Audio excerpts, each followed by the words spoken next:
Great. Such a beautiful day outside. Y'all want to hear my story too? Let me think and see here as I remember. Well, my master name was Jonas Boast. He had a hotel in Newton, North Carolina. My mother and my grandmother both belonged to the Boast family. I remember the women folk used to work in the big house in the hotel in town. We got two large plantations, one about 3 miles from Newton, the other about 4 miles away. Took a lot of us niggas to keep the work going on both of them. I see Mrs. She was a good woman. She never allowed Martha to buy and sell any slaves. Actually, there was never an overseer for the whole plantation. The oldest of us cutters looked after us niggas. I remember when I was a teen, about 10 years, the speculators, they come from Newton with droves of slaves. They always like to stay at our place. They like to come around on the last of December to get the niggas for sale for the 1st of January. Oh, poor things nearly froze to death. Many times I see about 4, 5 of them chained together. They didn't have enough clothes to keep a cap on. The woman wore one little petticoat, one thin little dress, and one underwear.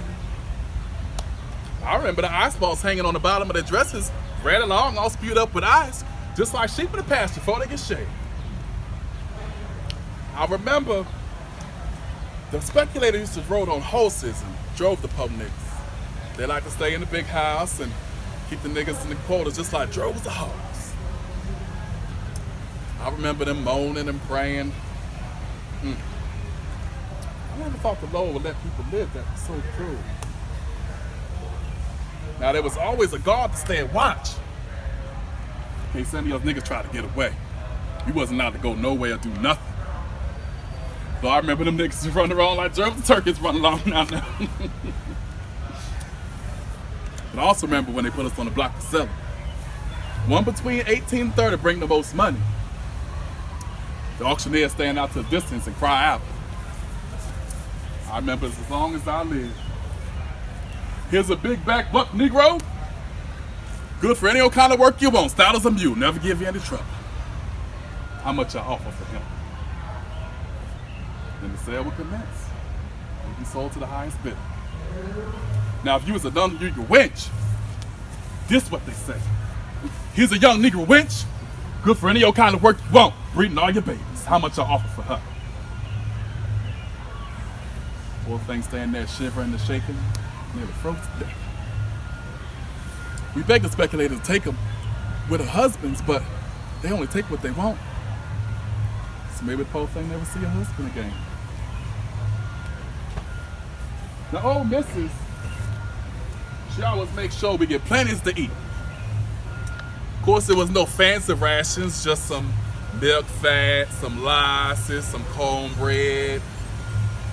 But Lord knows that was a lot more than some of them other niggas got. Some of them had such bad bosses. Us niggas never allowed to go anywhere and learn anything.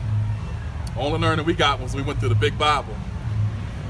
There was this one nigga boy though, he was terrible smart. He used to take the children up to the fields and teach them the big Bible. But they forgetful next Sunday. Then the patty rollers, they come through Newton. They're like policemen, only worse. Lord knows, if you wasn't in your proper place when the patty rollers come through, you get whipped till you was black and blue. And that was just bringing out a pass from Moss.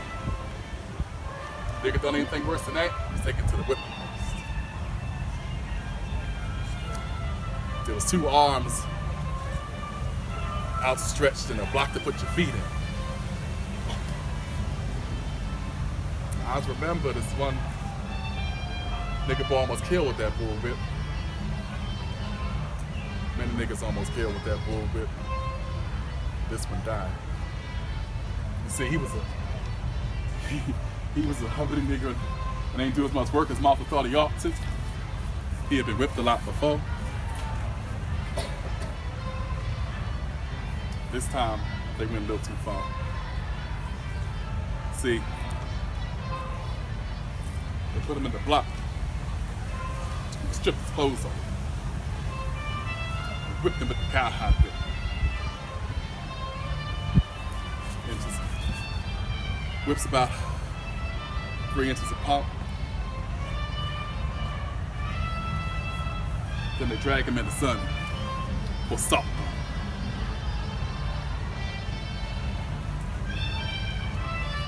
And they take him back in the sun and they whip him again. And when they was finished, he was dead.